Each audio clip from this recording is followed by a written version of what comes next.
बिस्मिल्लाहिर्रहमानिर्रहीम। अस्सलाम वालेकुम। आज मैं आपको सूजी का हलवा किस तरह से बनाया जाता है वो सिखाऊंगी। तो सूजी का हलवा बनाने के लिए हमें चाहिए होगा सूजी 250 ग्राम, तेल 250 मिलीलीटर। अगर आप घी का इस्तेमाल करना चाहते हैं तो आप घी ले लीजिएगा, चीनी 250 ग्राम और पानी हाफ लीटर। छोटी सब्ज़ इलायची 6 अदद जिनके दाने निकाल कर मैंने पीस कर रखा हुआ है। अरके गुलाब 2 टेबलस्पून और ब्लांच करके कटे हुए बादाम, पिस्ता, किशमिश और खोपरा हस्बे ज़रूरत। और अगर आप पिस्ते बादाम वगैरह नहीं डालना चाहते तो बिल्कुल सादा हलवा भी बना सकते हैं। और यहाँ पर मैं आपको बताती चलूँ कि जब भी आप ये सूजी का हलवा बनाएं तो इसमें हमेशा सूजी, चीनी और तेल बिल्कुल इक्वल डालते हैं और पानी डबल डाला जाता है। यानी अगर आप सूजी, चीनी और तेल आधा आधा किलो ले रहे हैं तो हिसाब रखिएगा कि पानी आपने डबल डालना है। यानी सूजी, चीनी, तेल अगर आधा आधा किलो है तो पानी 1 लीटर डलेगा, या सूजी, चीनी, तेल एक एक कप ले रहे हैं तो पानी 2 कप डलेगा। और एक और बात, अगर आप इस हलवे में कलर ऐड करना चाहते हैं या ज़ाफ़रान तो ऐड कर सकते हैं। ये आपकी मर्ज़ी पर है, आप जिस तरह चाहें बना सकते हैं।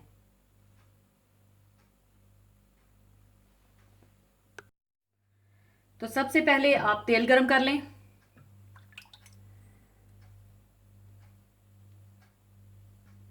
जब तेल थोड़ा सा गर्म हो जाए तो आप इसमें सूजी डाल दें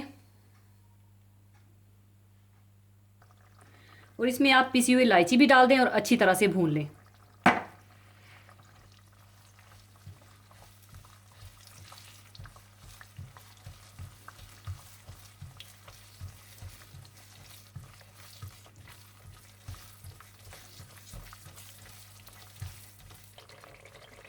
और साथ ही आप पानी बॉयल होने के लिए रख दें।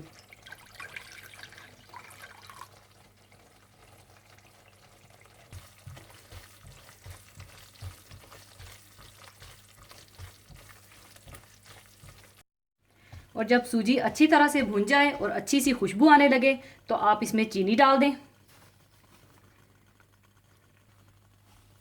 और अच्छी तरह से मिला लें। और साथ ही आप खौलता हुआ पानी भी डाल दें।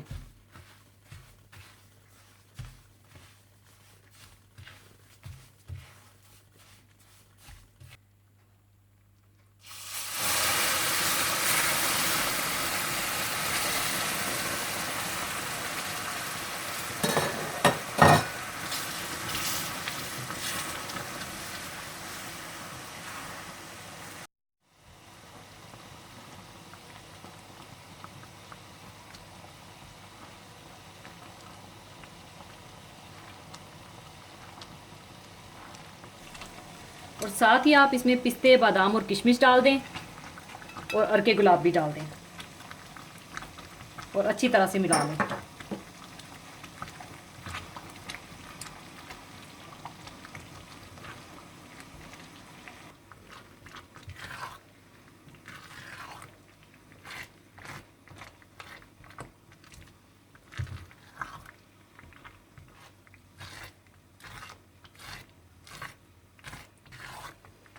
अच्छी तरह मिलाने के बाद आप इसे बिल्कुल हल्की आंच पर 5 मिनट के लिए दम पे लगा दें।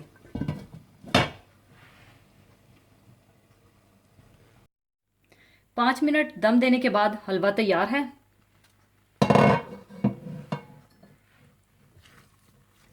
और अब इसे मैं सर्विंग प्लेट में डाल लूँगी।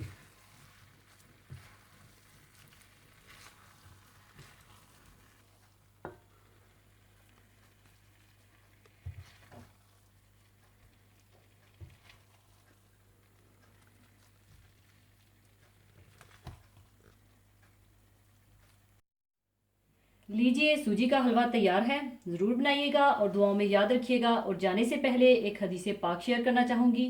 हदीस पाक इस तरह से है। हज़रत उसामा बिन जैद रज़ी अल्लाह ताला से रवायत है कि नबी करीम सल्लल्लाहु अलैहि वसल्लम की साहबजादी ने आप सल्लल्लाहु अलैहि वसल्लम को इतला फरमाई कि उनका एक लड़का करीब अलमर्ग है। आप सल्लल्लाहु अलैहि वसल्लम तशरीफ़ लाएं। आप सल्लल्लाहु अलैहि वसल्लम ने इन्हें सलाम कहलवाया और फरमाया, बेशक अल्लाह ही के लिए है जो उसने ले लिया, और जो उसने दिया है वो भी इसी का है, और हर चीज़ के लिए उसके यहाँ वक्त मुकर्रर है। बस सब्र करें और अल्लाह ताला से अजर व सवाब की उम्मीद रखें।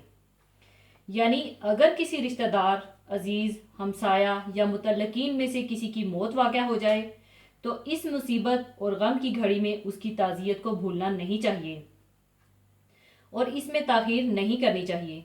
यानी अहले मैयत के रंजो गम में पूरी पूरी शिरकत ज़ाहिर करना चाहिए, इसलिए कि ये कराबत का भी हक है और दोस्तियों इस्लाम का भी।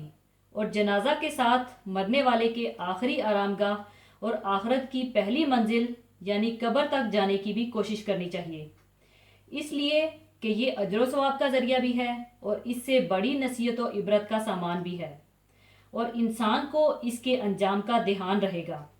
और इरशाद बारी ताला है, इसी ज़मीन से हमने तुमको पैदा किया और इसी में तुम्हें लौटाएंगे और इसी से दूसरी दफ़ा निकालेंगे। यानी हम जिन दिनों को गुजारते हैं इन पर खुश होते रहते हैं, हालांकि हर गुजरने वाला दिन हमको मौत से करीब कर देता है। दुनिया में हमारा हाल कश्ती के सवार की तरह है। हम समझते हैं कि हम दुनिया में ठहरे हैं, हालांकि ज़माना हमको लेकर चलता रहता है। सब्र की तलकीन करना और मैयत के अफराद खाना को तसल्ली दिलाना और ऐसी बातें कहना जिनसे उनकी मुसीबत में कमी का एहसास हो और शिद्दत गम में कमी वाक़या हो जाए, शरअन ताज़ियत कहलाता है। इसके लिए कोई ख़ास लफ्ज़ मुकर्रर नहीं है। ऐसे मौका पर इसी मुनासबत से बाज़ कुरानी आयात को पढ़ा जाए और इन अहादीस मुबारका का तज़किरा किया जाए जो इसके लिए मुअस्सर साबित हों। जैसे, और आप ऐसे साबरीन को बशारत सुना दीजिए कि जब उन पर कोई मुसीबत पड़ती है तो वो कहते हैं कि हम तो अल्लाह ही की मिल्क हैं और हम सब अल्लाह ही के पास जाने वाले हैं। उन लोगों पर ख़ास रहमतें भी उनके परवरदिगार की तरफ से होंगी और आम रहमत भी होगी, और यही लोग हैं जिनकी रसाई होगी यानी हदायत याफ्ता होंगे। इसी तरह अहले मैयत को ये आयत भी सुनाए, हर जान को मौत का जायका चखना है और तुमको पूरा बदला क़यामत ही के रोज़ मिलेगा। तो जो शख्स दोज़ख से बचा लिया गया और जन्नत में दाखिल किया गया सो वो पूरा कामयाब हुआ, और दुनियावी ज़िंदगी तो कुछ भी नहीं, सिर्फ धोखे का सौदा है। और ये भी कहे, जितने रूए ज़मीन पर मौजूद हैं सब फना हो जाएंगे और आपके परवरदिगार की ज़ात जो कि अज़मत और एहसान वाली है बाकी रहेगी। ताज़ियत में इतना कह देना भी काफ़ी है कि अल्लाह तुझे अजर अजीम दे और सब्र की तौफीक से नवाजे और मैयत की मग़फ़िरत फरमाए। एक रवायत में आता है कि रसूलुल्लाह सल्लल्लाहु अलैहि वसल्लम ने इरशाद फरमाया कि जिस साहिब ईमान पर कोई मुसीबत आए और कोई चीज़ फोत हो जाए और वो उस वक्त अल्लाह ताला से वो अर्ज़ करे जो अर्ज़ करने का हुक्म है, यानी इन्ना लिल्लाहि व इन्ना अलैहि राजिऊन, अल्लाहुम्मा अजिरनी फ़ी मुसीबती वख़्लुफ़ ली खैरन मिनहा।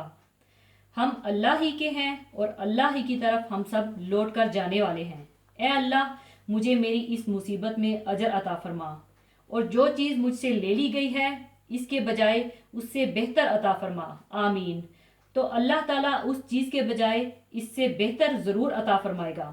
आमीन। इसी के साथ मैं आपसे इजाज़त चाहूँगी। अपना बहुत ख्याल रखिएगा, दुआओं में याद रखिएगा। अल्लाह हाफिज़।